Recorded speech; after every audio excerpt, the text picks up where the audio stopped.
人大腦的想象力真的有的時候是可以比整個銀河系還要豐富的。那麼大腦與意識的關係是什麼？靈魂與意識的關係又是什麼？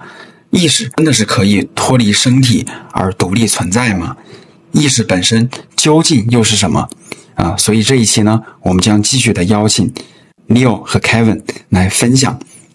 對於意識的討論。我們地球的真相又是什麼呢？也希望 Kevin 在視頻的結束之前來擴展的分析一下我們地球的真相。就像你說的，人的大腦的這個開發的空間真的是太大了，对，非常大。其實也就是说，你说大腦和意識，它俩，很多的地方是共同去使用的，但是，就是我始終認為，我覺得大腦只能說是意識的一部分的功能吧，就是或者說它代表了意識這麼複雜一個體系的其中的一小部分或者一部分這種感覺。因為就像比如說你很懂的那個，就是出題啊，或者說是在夢境當中，那你說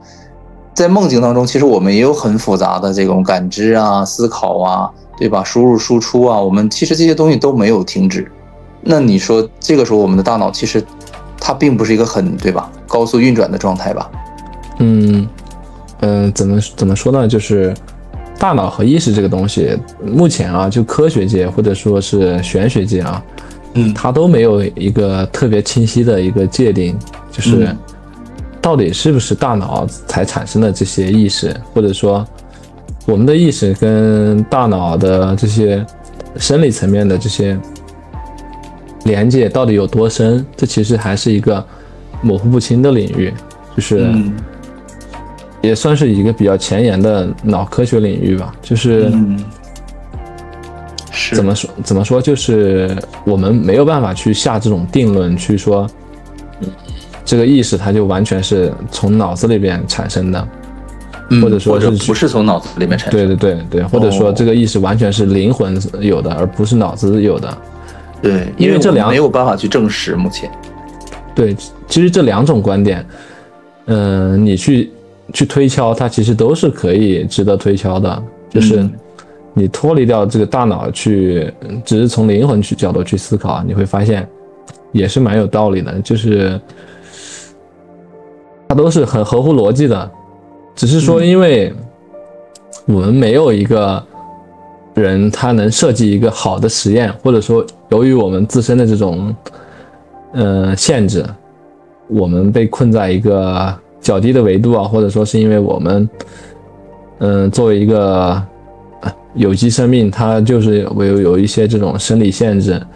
我們沒有辦法去界定一個超出我們理解範疇之外的東西。對，怎麼說呢？我們可以從多個角度去理解、去認識，但是呢，你說要是去給這個意識、大腦或者說靈魂之間去做一些精確的關聯，我覺得這是很難的，或者說是基本上是類似於一個不可達到的狀態。有點像是比如說我們要知道死了之後是什麼樣子，就是我們可以間接的去了解別人的故事，但是終究不是我們自身的體驗。是，這個界限就是只有在我們真正死亡的時候，我們才能體驗到。而且也沒法保證它是客觀的還是主觀的，对吧？对，這個主觀性和客觀性這個東西，它其實本來就是很模糊的，就是你會發現生活中很多對立的東西，比如說真的呀、假的呀、主觀的、客觀的呀，或者外在或者內在的呀，這種对立，這些對立面啊，它其實很難去找到一個清晰的界限。對，是。怎麼說呢？可以都持有吧，就是兩種觀點你都可以有。多個角度，就是你還是保持一個開放的一個心態，就是你認為意識它可能既不是完全是物質的，或者說完全是精神的，對吧？就是我們沒有辦法去得出這個結論，這個定論，以目前我們的這樣的一個，對，因為我們自身是具有局限性的嘛。是的，這點我是認可的，就是我們只是一個揣測啊，一個猜測，对，或者说我們傾向於我更相信於這種說法，他更相信於那種說法，對，你可能是說我在沒有明確的我得到一種讓我相信的這種證據啊，或者說符合我的這種邏輯認知的情況下，我可能認為兩者都有可能是正確的，或者都有可能是錯誤的，這個你都是能接受的，這個世界就是一個讓人欲求不達的一種狀態，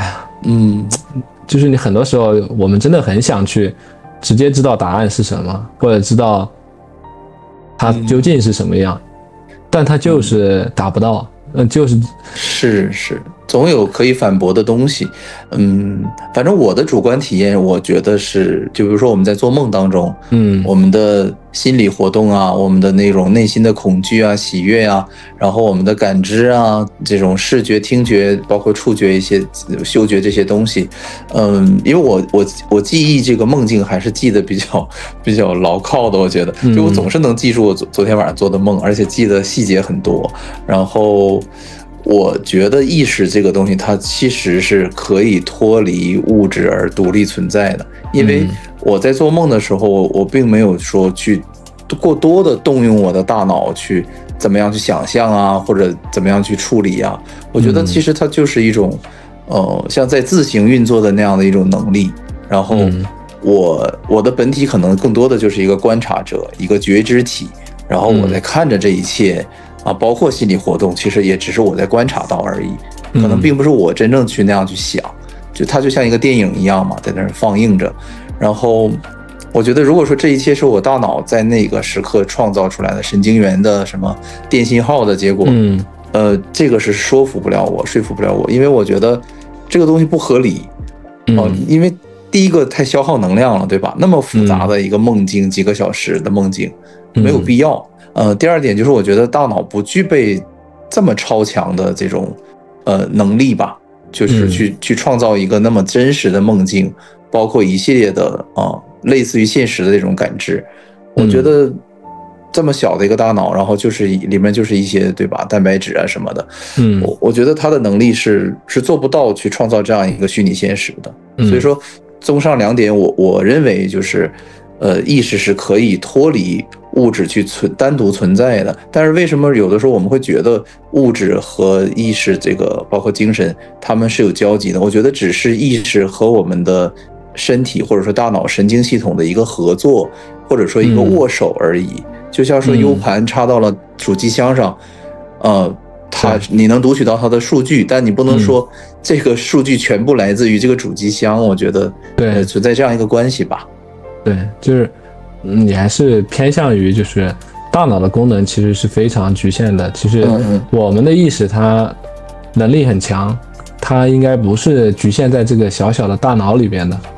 對。其實我也是比較傾向於這一個觀點的。怎麼說呢？就是大腦這個東西它有很多這種腦科實驗嘛，也有講嘛，就是講有很多人他其實大腦受損了之後呢，他其實還是有非常複雜的腦功能可以實現嘛。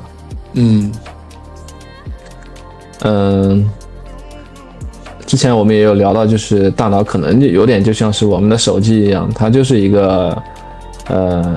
小型終端，可能我們意識是一個更大的服務器。在我們這個小終端上去做了一些鏈接嘛，就像你說的插 U 盤。对，確實是很有可能的一個推測。我突然想到一個想法啊，就是我挺好奇的，就是那如果說比如說天生就是盲人，他就是生下來就是看不到，没有這種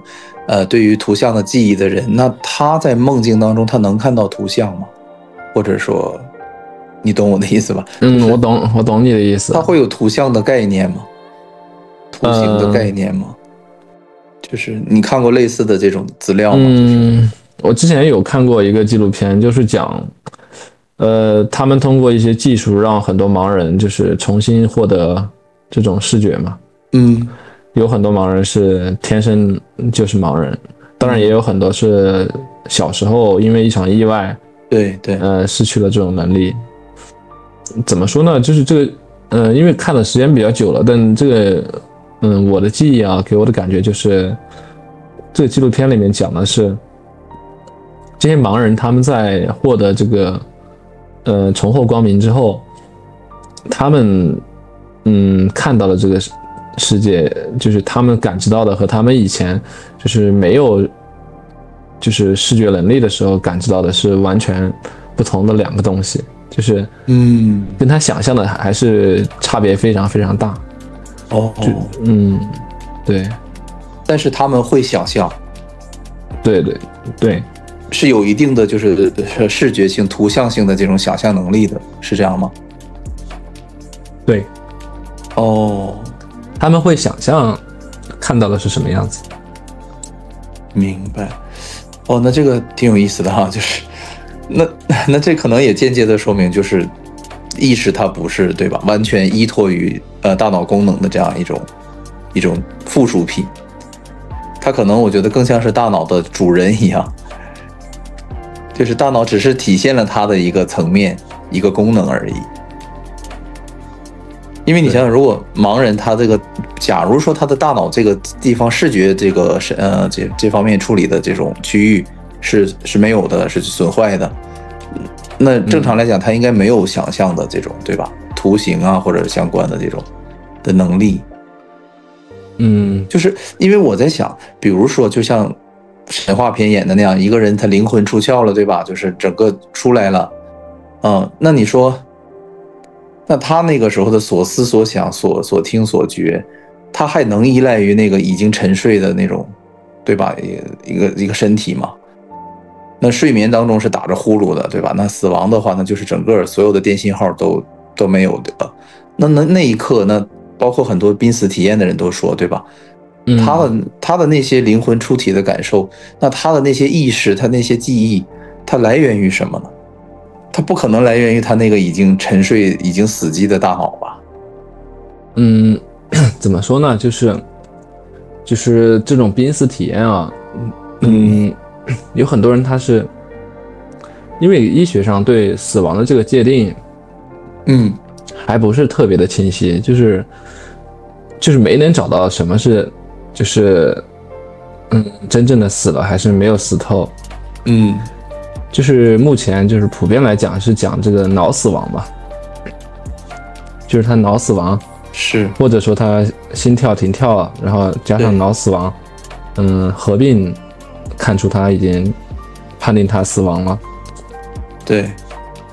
有很多這種瀕死體驗的人，他其實很有可能他的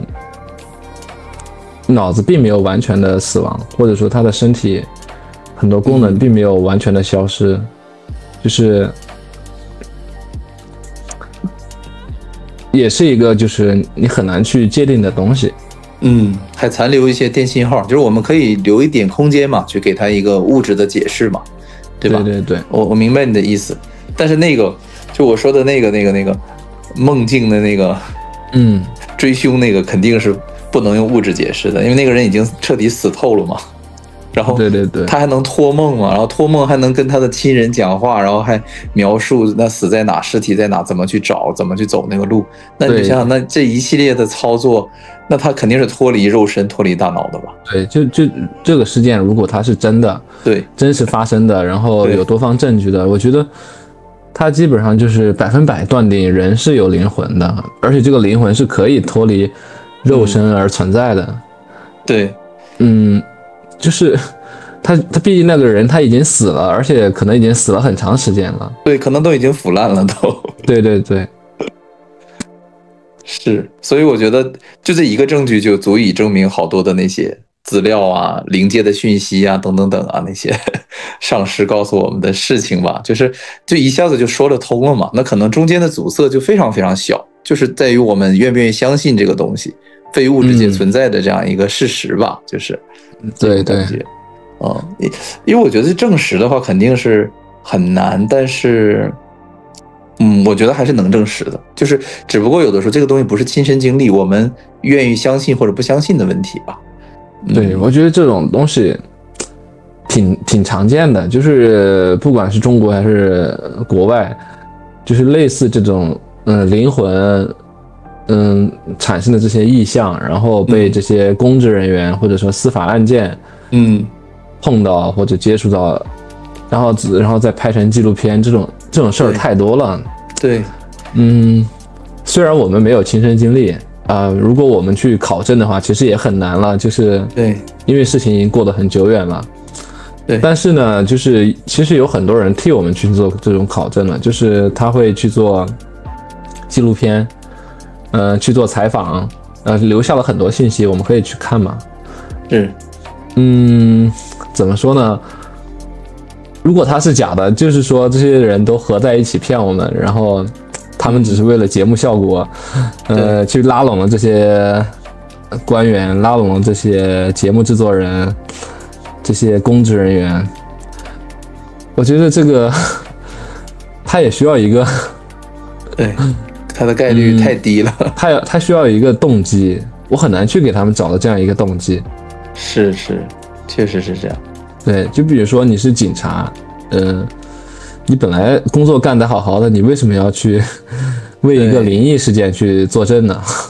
对，但是我們也要允許，就是有一些聽眾他可能會覺得，那個警察他就是想出名啊，或者怎麼樣，就是大家總會有一個自己的解釋，即使可能看起來不是那麼常見的解釋吧。我覺得它的概率是有的，只是它概率非常非常小。是，而且我覺得這種事情就是，不太可能就是說為了去造假而去做，因為就像你說他沒有動機，我覺得因為他可能會背上一個罵名，反而就是對吧，就說這些靈異的東西，搞這些封建的思想，對吧，迷信的東西可能會被自己招來一些不好的名聲，所以如果不是真真切切的經歷了這些東西，他們可能也未必會願意去說出來沒必要給自己找麻煩吧，我覺得。就是從我們常人的角度去看的話，這確實是一個不太可能作假，或者說不太可能是去說謊的這種可能性有的。但是就是我們畢竟不是上帝，就是我希望我们不要去完全的去下定論。是，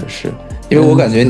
你給我的感覺就是，其實你很相信這些，或者說你的傾向性其實是願意，你也懂得也多嘛，知道的也多，然後經歷的也多，但是你依然會保持一種就像科學家一樣的這種，我不能對吧，完全的100%的去得出一個結論，然後去引導大家，就是嚴謹到就算是有那麼多少1%的概率，我也要保持謹慎，讓它允許它存在。就是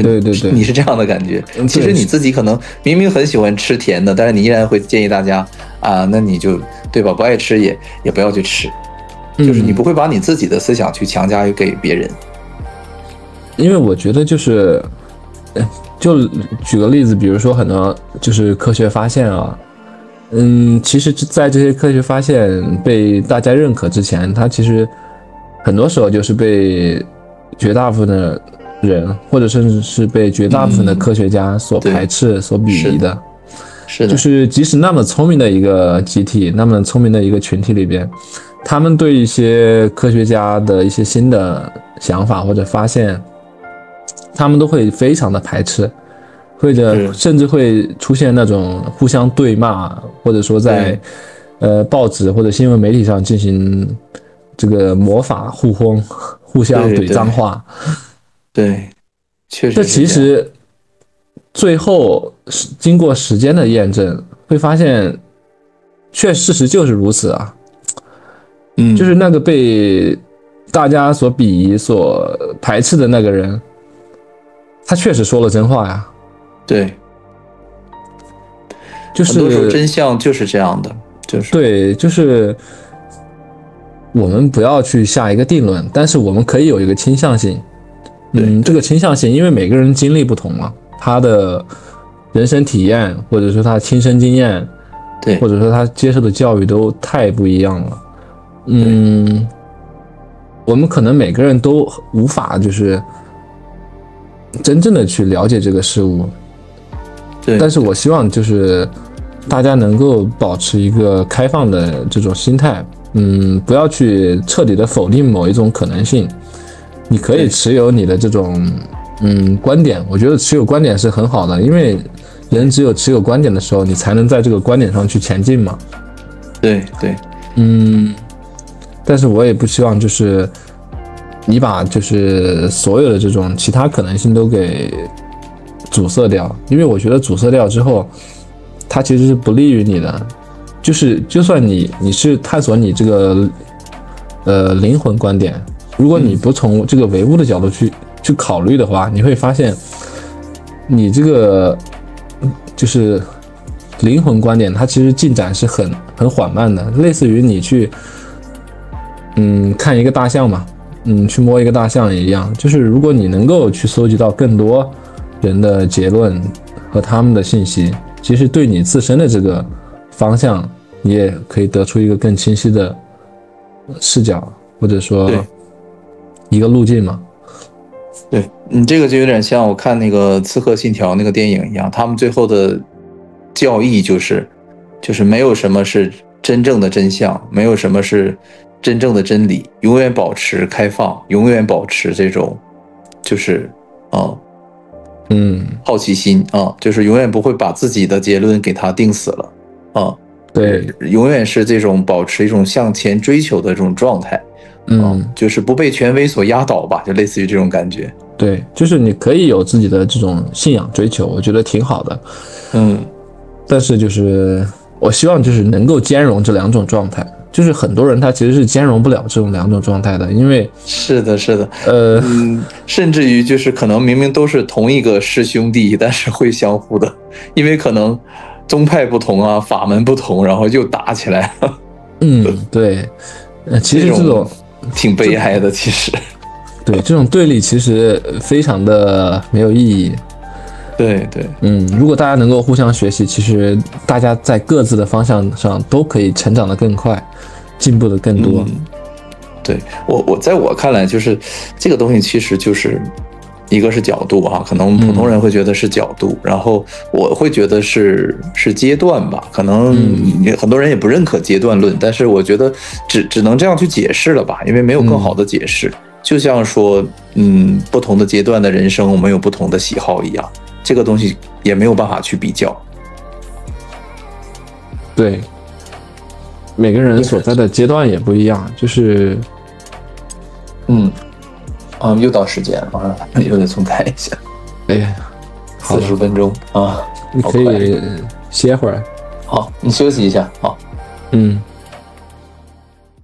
好，非常感謝我們會在下周更新，請訂閱支持一下吧，讓我們幸福喜悅吧。